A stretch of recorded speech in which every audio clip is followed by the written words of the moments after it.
Everyone, my self Arjun, first year medical student. तो आज से हम एक रिवीजन सीरीज़ स्टार्ट कर रहे हैं, रैपिड रिवीजन। हम बहुत फास्ट रिवीजन करने वाले हैं, ठीक है। तो सबसे पहले अपन लिविंग वर्ल्ड चैप्टर से स्टार्ट करते हैं। तो इस टाइप से पूरे एनसीईआरटी बेस्ड नोट्स आपके लिए बनाए गए हैं।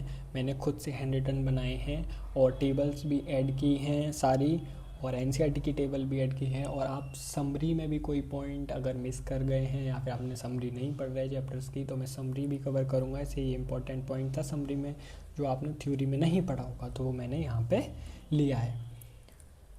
तो लिविंग वर्ल्ड से चलिए स्टार्ट करते हैं, ठीक है। फर्स्ट चैप्टर अपना लिविंग वर्ल्ड होगा एंड आगे अपन सीक्वेंस वाइज सब कुछ करते जाएंगे, ठीक है। तो सबसे पहले अपन कैरेक्टरिस्टिक्स ऑफ लिविंग देखते हैं, ठीक है। अब फर्स्ट कैरेक्टरिस्टिक है इसमें ग्रोथ। अब ग्रोथ क्या होता है? Increase in size, number and mass. Size बढ़ रहा है, नंबर्स में ग्रोथ हो रही है, और मास बढ़ रहा है मतलब ग्रोथ हो रही है। Number and mass are twin characteristic of growth. Increase in number और मास, ये आपको याद रखना है। Size twin characteristic of growth में नहीं आता, ये एनसीईआरटी की लाइन है और बहुत इंपॉर्टेंट है, ठीक है। Growth is shown by both living and non living. कैसे? अब आप बोलेंगे लिविंग के द्वारा तो की जाती है, नॉन लिविंग कैसे करते हैं? जैसे एक पहाड़ है, इस पर रेत के टीले आ रहे हैं, अभी ये इतना बड़ा था, ये फिर इतना बड़ा हो गया, तो ये नॉन लिविंग ऑर्गेनिजम्स में भी ग्रोथ हो रही है, ठीक है। तो ग्रोथ लिविंग और नॉन लिविंग दोनों में होती है। इसीलिए हम डिफाइनिंग फीचर, ऐसे आपने डिफाइनिंग फीचर की प्रॉपर्टी पढ़ी होगी कि लिविंग में होना चाहिए, बट कोई भी नॉन लिविंग ऑर्गेनिज्म ग्रो मतलब उस प्रॉपर्टी को शो नहीं करना चाहिए, तो वो डिफाइनिंग प्रॉपर्टी हो जाती है। पर ग्रोथ तो लिविंग और नॉन लिविंग दोनों कर रहे हैं, तो ये डिफाइनिंग प्रॉपर्टी होगी ही नहीं। तो growth is observed in non living also, so it is not a defining property. तो ग्रोथ हमारा डिफाइनिंग प्रॉपर्टी शो नहीं करता लिविंग ऑर्गेनिज्म की, ठीक है। अब अपन देखते हैं रिप्रोडक्शन। रिप्रोडक्शन अपन को लिविंग में ही देखना है, ठीक है। अब कुछ रिप्रोडक्शन आपको मतलब ये आपको याद करना है, जैसे कि बाइनरी फिजन अपना हो जाता है किस में? अमीबा में। फ्रेगमेंटेशन किस में हो जाता है? Algae, fungi and protonema of moss. Protonema of moss आपने प्लांट किंगडम में पढ़ा होगा, ठीक है। बडिंग किस में होती है? ईस्ट में। बडिंग किस में होती है? ईस्ट में। और रीजनरेशन, ये प्लेनेरिया, ये क्वेश्चन बहुत बार आपको ये इस टाइप से ये मैचिंग में बना देंगे। ये आजकल ऐसे क्वेश्चन आ रहे हैं ना, ये तो ये सारे एग्जाम्पल आपको ज़रूरी हैं, पांचों आपको मैचिंग में बना के नीट में दे दिए जाएंगे।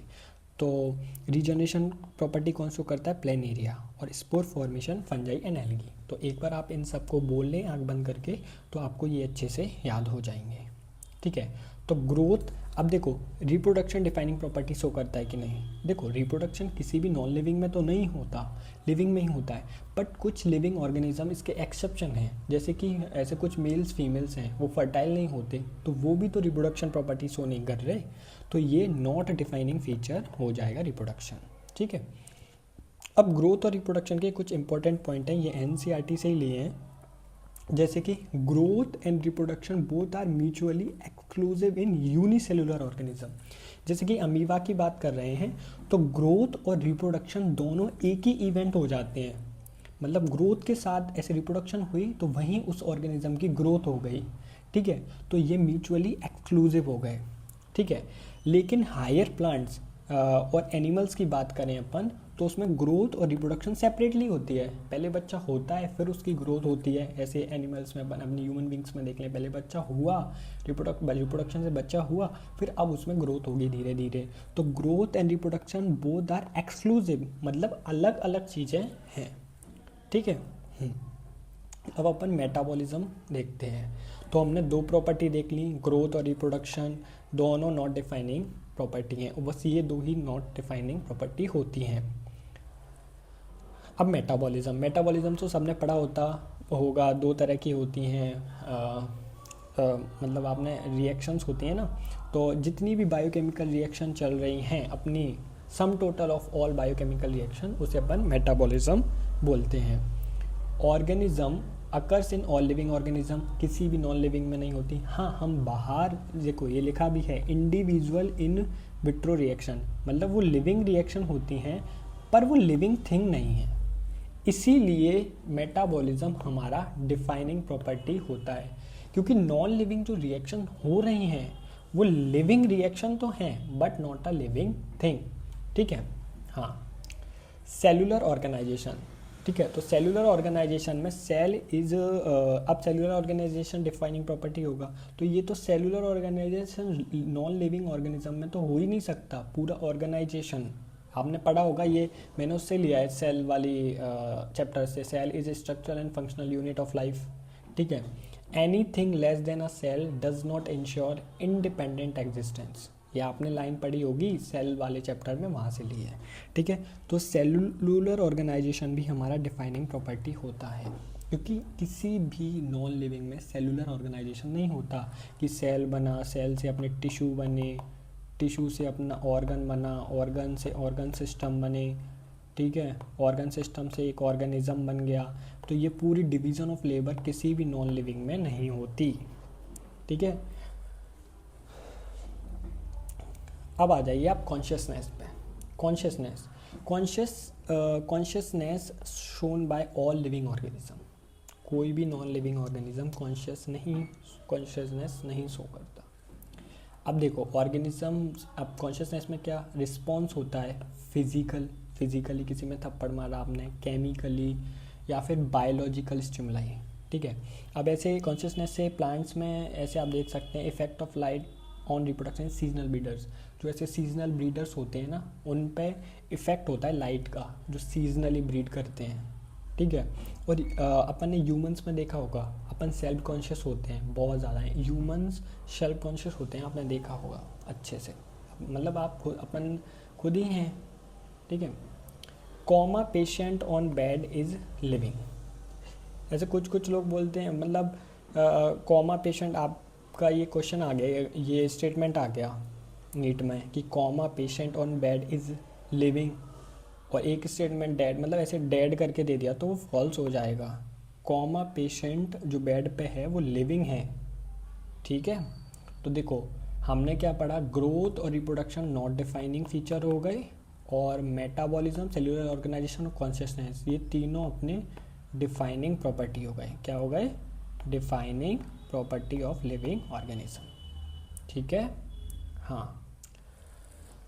अब ये दो लाइनें हैं, ये दोनों भी एनसीईआरटी की हैं। All living phenomenon are due to underlying interaction, जो जितने भी लिविंग फिनोमिनन्स हो रहे हैं वो इंटरेक्शन से हो रहे हैं। जैसे कि इमरजेंट प्रॉपर्टीज़, ये वाली लाइन है, emergent property of higher level of organisation are due to interaction at their constituent level at their constituent at lower level. देखिए जो लोअर लेवल पे इंटरेक्शन हो रहे हैं, बहुत सारे ऐसे इंटरेक्शन हुए, वो ही हायर लेवल ऑफ ऑर्गेनाइजेशन के मतलब इमरजेंट प्रॉपर्टी शो कर रहे हैं। ठीक है, मतलब जो देखिए सिंपल सी बात है कि जो लोअर लेवल पे इंटरेक्शन हो रहे हैं, ऐसे ही बहुत सारे इंटरेक्शंस मिलके एक बड़ा हायर लेवल ऑफ ऑर्गेनाइजेशन का मतलब क्रिएट कर देते हैं। और ये भी मतलब ऐसे आपने लोअर लेवल ऑफ ऑर्गेनाइजेशन देखे, ऐसे एक ये लोअर हो गया, एक ये, मतलब छोटे छोटे जो इंटरेक्शन हो रहे हैं उनसे एक हायर लेवल ऑर्गेनाइजेशन बन गया। ठीक है, ये एनसीईआरटी की ही लाइन है। अब लिविंग ऑर्गेनिज्म सेल्फ रेप्लिकेटिंग होते हैं, रेगुलेटिंग, अपन खुद को रेगुलेट कर लेते हैं ना, गर्मियों में सर्दियों में, इवोल्यूशन होता रहता है, और रिस्पॉन्स अगेन स्टिमुलाई शो करते हैं। अब बायोलॉजी क्या है, ये भी एनसीईआरटी की लाइन है कि story of life on earth, earth पे लाइफ कैसे आई उसकी स्टोरी, वही बायोलॉजी है। और story of evolution of living organism on earth. ठीक है, अब बायोडाइवर्सिटी पढ़नी है अपन को। देखिए ये रिवीजन सीरीज़ है, मैं कॉन्सेप्ट्स नहीं पढ़ा रहा हूँ, मैं रिवाइज करवा रहा हूँ, तो आप ये ना सोचें कि बहुत फास्ट हो रहा है, अपन को जल्दी जल्दी रिवाइज करना है। ठीक है, अब बायोडाइवर्सिटी में देखिए 1.7 to 1.8 मिलियन स्पीसीज नोन है, ये डायरेक्ट क्वेश्चन आपको मिल जाएगा। ठीक है, अब टैक्सोनॉमी में, अब बायोडाइवर्सिटी में देखिए 1.7 to 1.8 मिलियन स्पीसीज नोन है, ये डायरेक्ट क्वेश्चन आपको मिल जाएगा। ठीक है, अब टैक्सोनॉमी में आइडेंटिफिकेशन, कैरेक्टराइजेशन, नोमेनक्लेचर और क्लासिफिकेशन, ये चारों चीज़ें आपको याद होंगी। अब इसी में एक वर्ड आ जाता है सिस्टमेटिक, कैरोलस लीनियस ने दिया था। सिस्टमेटिक क्या हो जाता है, जो अपन टैक्सोनॉमी है वो पढ़ेंगे, साथ में इवोल्यूशनरी रिलेशनशिप के साथ ये दोनों मर्ज होके सिस्टमेटिक बन जाता है। अब ये दो फुल फॉर्म आपको याद रखनी है। ICBN, देखो B for botany, international code of botanical nomenclature, वो यहाँ इंडियन कर देगा और बहुत लोगों को याद नहीं होगी, वो गलत कर आएंगे। तो यहाँ याद रखना है international code of botanical nomenclature, और Z फॉर जूलॉजी, तो international code of zoological nomenclature, ठीक है। अब चलो नोमेनक्लेचर पढ़ लेते हैं। नोमेनक्लेचर का ये मैंने फ्लो चार्ट बनाया है। तो नोमेनक्लेचर अपन को एक ही पढ़ना है, बायोलॉजिकल नोमेनक्लेचर, जो कैरोलस लीनियस ने दिया था, ठीक है। अब कैरोलस लीनियस ने बायोलॉजिकल नोमेनक्लेचर दिया था। अब अपन इसको मेंजीफेरा इंडिका लिन से अपन इस एग्जांपल से पढ़ते हैं। देखो फर्स्ट लेटर होता है जेनरिक नेम, और जो सेकंड फर्स्ट वर्ड होता है वो होता है जेनरिक नेम, और सेकंड वर्ड होता है वो होता है स्पीसीज एपिथेट। तो देखो generic name start with capital letter, तो देखो जेनरिक नेम है वो कैपिटल लेटर से स्टार्ट होगा। ऐसे किसी का भी साइंटिफिक नेम अपन को लिखना है तो जो जेनरिक नेम है वो फर्स्ट वर्ड होगा और वो कैपिटल लेटर से स्टार्ट होगा। और सेकंड वर्ड होता है स्पीसीज एपिथेट, जो कि हमेशा स्मॉल लेटर में होगा। तो दो रूल अपन को याद हो गए। ऐसे अपन ने मेंजीफेरा इंडिका लिन लिखा, तो फर्स्ट वर्ड होगा जीनस, वो हमेशा कैपिटल लेटर में होगा। सेकंड वर्ड अपन ने देखा वो होता है स्पीसीज एपिथेट, वो हमेशा स्मॉल लेटर में होगा, स्टार्ट विद स्मॉल लेटर, मतलब उसका फर्स्ट वो लेटर, ठीक है। और ऑथर का name abbreviated form in Roman letter, मतलब ऐसे शॉर्ट फॉर्म में, ऐसे कैरोलस लीनियस था तो लिन बस, ठीक है। तो ये तीनों हो गए, ठीक है। ये फर्स्ट हो गया, ये सेकंड हो गया, ये थर्ड हो गया। अब ये नेम्स होते कैसे हैं, ये लैटिन से लिए हुए वर्ड होते हैं। लैटिन एक डेड लैंग्वेज है, ठीक है। और अपन ये देखो ये रहा, नेम्स आर इन लैटिन और लैटिनाइज्ड, और जब हम इनको प्रिंट करते हैं तो प्रिंटेड इन इटैलिक्स और अंडरलाइन सेपरेटली, ऐसे अपन इनको अंडरलाइन करते हैं सेपरेटली बाय वाइल राइटिंग, ठीक है। तो देखो अब इसके पूरे रूल, एक बार आंख बंद कर लो, ऐसे आंख बंद करके एक बार बोल लो कि मेंजीफेरा इंडिका है, जिसमें मेंजीफेरा फर्स्ट वर्ड होता है वो जीनस होता है, और फर्स्ट लेटर उसका कैपिटल लेटर होता है। इंडिका स्पीसीज एपिथेट होता है, वो स्मॉल लेटर में होता है। और जो अपना साइंटिस्ट का नेम होता है, ऑथर नेम, वो अपन एब्रीविएटेड फॉर्म में होता है रोमन लेटर में, ऐसे कैरोलस लीनियस है तो लिन, ठीक है। हम ये वर्ड्स आए कहाँ से हैं, ये लैटिन से आए हैं, और अपन इनको प्रिंट करते हैं तो ये इटैलिक्स में होते हैं, और अंडरलाइन सेपरेटली हम इनको अंडरलाइन कर देते हैं, ठीक है। तो नोमेनक्लेचर अपना हो गया। अब अपन टैक्सोनॉमिक हायरार्की पे आ जाते हैं। अभी टैक्सोनॉमिक हायरार्की क्या होती है, और आपको हर टेस्ट में ऐसे लिविंग वर्ड से क्वेश्चन आएगा, तो मेजॉरिटी में 90% कह रहा हूँ वो अपना टैक्सोनॉमिक हायरार्की से ही आएगा, और नीट में भी आता है तो टैक्सोनॉमिक हायरार्की से ही आता है। अब हायरार्की क्या होती है, या तो असेंडिंग या फिर डिसेंडिंग ऑर्डर। ऐसे आपने ये पढ़े तो होंगे, किंगडम, डिवीज़न प्लांट्स के लिए होता है, फाइलम एनिमल्स के लिए, class, order, family, genus, species, ये पढ़े तो होंगे। अब ये याद नहीं होते होंगे क्योंकि ये इनका ऐसे असेंडिंग डिसेंडिंग ऑर्डर पूछ लेता है, यहाँ चेंज कर देगा, यहाँ चेंज कर देगा, ऐसे मतलब इस प्रकार से, तो यहाँ ये चेंज कर देगा। अब ये सीक्वेंस वाइज आपको याद नहीं होंगे तो आप क्वेश्चन नहीं कर पाएंगे। इसके लिए मैंने एक ट्रिक बनाई है, मतलब मैंने नहीं, ये जनरली चलती है, कीप पॉट क्लीन और फैमिली गेट सिक। 3-4 बार आप इस ट्रिक को पढ़ लो अच्छे से, तो ये सारे आपको याद हो जाएंगे। ऐसे कीप, ऐसे कैसे किंगडम। अब देखो यहाँ याद रखना, डिवीज़न प्लांट्स के लिए यूज़ होता है, फाइलम एनिमल्स के लिए, ठीक है। Class, order, family, genus, species, तो ये वाली ट्रिक याद होगी, एक बार बोलो, कीप पॉट क्लीन और फैमिली गेट सिक, ठीक है। स्पीसीज सबसे लोवेस्ट होती है, और मैक्सिमम कॉमन फीचर स्पीसीज में होती हैं। ऐसे स्पीसीज टू जीनस अपन जाते हैं तो हमारे जो कॉमन फीचर हैं वो कम होते चले जाते हैं। तो ये याद रखना, मैक्सिमम कॉमन फीचर कहाँ होते हैं, स्पीसीज में होते हैं, लोवेस्ट लेवल पे, ठीक है। इस पर भी एक लाइन भी आएगी। ऐसे प्रॉपर एक पर्टिकुलर कैटेगरी को अपन टैक्सॉन बोल देते हैं और ये सारी टैक्सा हो जाते हैं, मतलब टैक्सॉन सिंगुलर टर्म है और टैक्सा प्लूरल है। अब देखो यही आ गई ना, lower the taxa more are the characteristic that the member within share, मतलब जितनी लोअर कॉमन कैरेक्टर ज़्यादा होंगे, अभी तो अपन ने पढ़ा कि स्पीसीज लोवेस्ट है सबसे और मैक्सिमम कॉमन फीचर हैं, तो बस यही लाइन है कि लोअर द टैक्सा, जितना कम होगा ऐसे स्पीसीज सबसे लोवेस्ट टैक्सा है, and more are the characteristic that the member within share, वो एक दूसरे से बहुत ज़्यादा कॉमन प्रॉपर्टी से शेयर करेंगे। एंड जैसे जैसे हम हायर कैटेगरी में जाएंगे किंगडम के लिए, higher the category greater the difficulty of defining relationship, ऐसे किंगडम और स्पीसीज में फिर डिफ़िकल्टी बढ़ती जाएगी, कॉमन कैरेक्टर कम होते जाएंगे। ऐसे स्पीसीज से किंगडम जाएंगे तो कॉमन कैरेक्टर कम होते जाएंगे, ठीक है।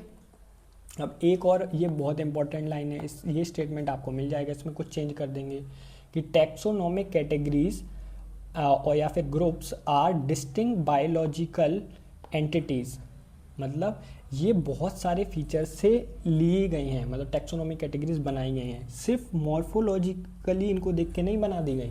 ऐसे स्पीसीज है तो बहुत सारी स्पीसीज एक साथ रखी गई हैं, तो वो सिर्फ मॉर्फोलॉजिकली देख के नहीं रखी गई, उसमें बहुत बायोलॉजिकल एंटिटीज़ देखी गई हैं। और डिस्टिंक्ट बायोलॉजिकल एंटिटीज़, अलग अलग बायोलॉजिकल एंटिटीज़ हैं, वो सिर्फ मॉर्फोलॉजिकल एग्रीगेट देख के नहीं रखी गई, ठीक है। अब ये कुछ एग्जाम्पल हैं, जैसे कि प्लांटी के देख लेते हैं पहले, ठीक है। अब देखो जैसे कि सोलेनम निग्रम जो मकोई होती है, सोलेनम ट्यूबरजेम पोटैटो होता है, और अपना सोलेनम मेलोजिनम ब्रिंजल होता है। ये सारी एक ही स्पीसीज़ हैं, सोलेनम सब में आ रहा है ना, सबका जीनस सेम है, सोलेनम सोलेनम, मतलब पोटैटो मकोई और ये इनका जीनस सेम है सोलेनम, ठीक है। तो आप याद रखेंगे। अब सोलेनम में अपनी मतलब जीनस सोलेनम, पेट्यूनिया और दतूरा, ये 3 जीनस हैं, इनकी फैमिली सबकी एक ही हो गई सोलेनेसी, और 2 फैमिली है सोलेनेसी और कॉन्वोल्वुलेसी, इन सब का एक ही ऑर्डर हो गया पॉलीमोनियल्स, और पॉलीमोनियल्स और सेपिंडल्स दोनों मिलके एक ही क्लास में आ गए डाइकॉट, और दोनों डाइकॉट और मोनोकॉट मिलके एंजियोस्पर्म बन जाते हैं। तो ये इस टाइप से आप फ्लो चार्ट के फॉर्म में ये याद करेंगे ना, 4-5 बार इस टेबल को देख लेंगे और याद कर लेंगे तो ये याद हो जाएगी, ठीक है, आराम से। ऐसे एक बार आंख बंद करके कर लेंगे, सोलेनम निग्रम मकोई होती है, सोलेनम ट्यूबरोजम पोटैटो होता है, सोलेनम मेलोजिनम ब्रिंजल होती है, ये सब मिलके एक जीनस में आते हैं सोलेनम। अब सोलेनम, पेट्यूनिया, दतूरा, ये तीनों जीनस मिलके एक सोलेनेसी फैमिली बनाते हैं।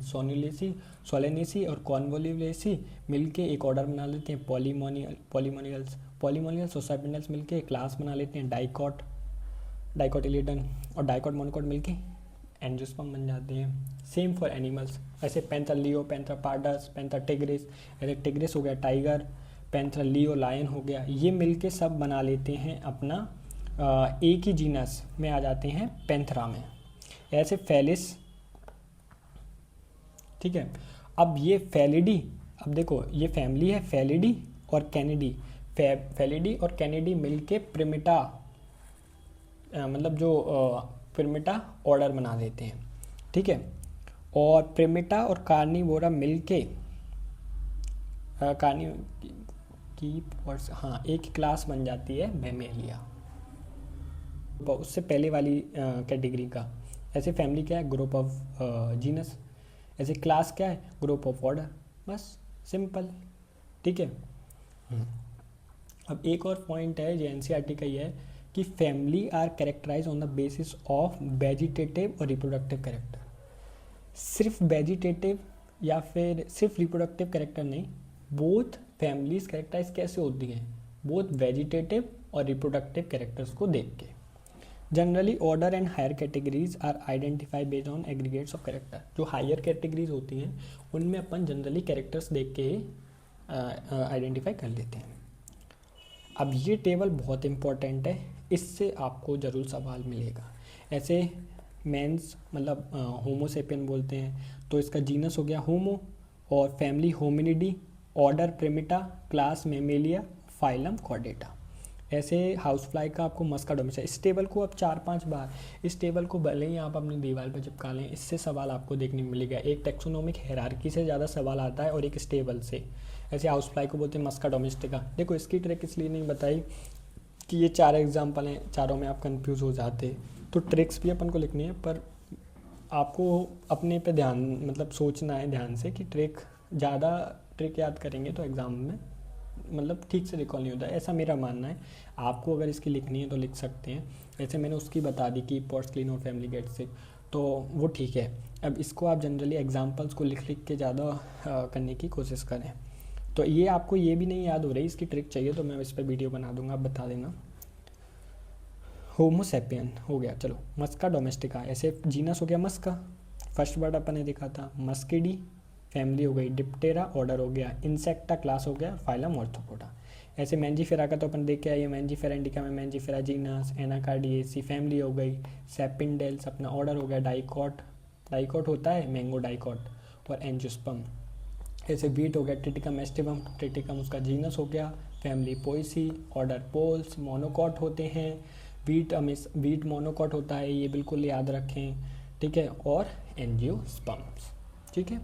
तो बस ये हो गया।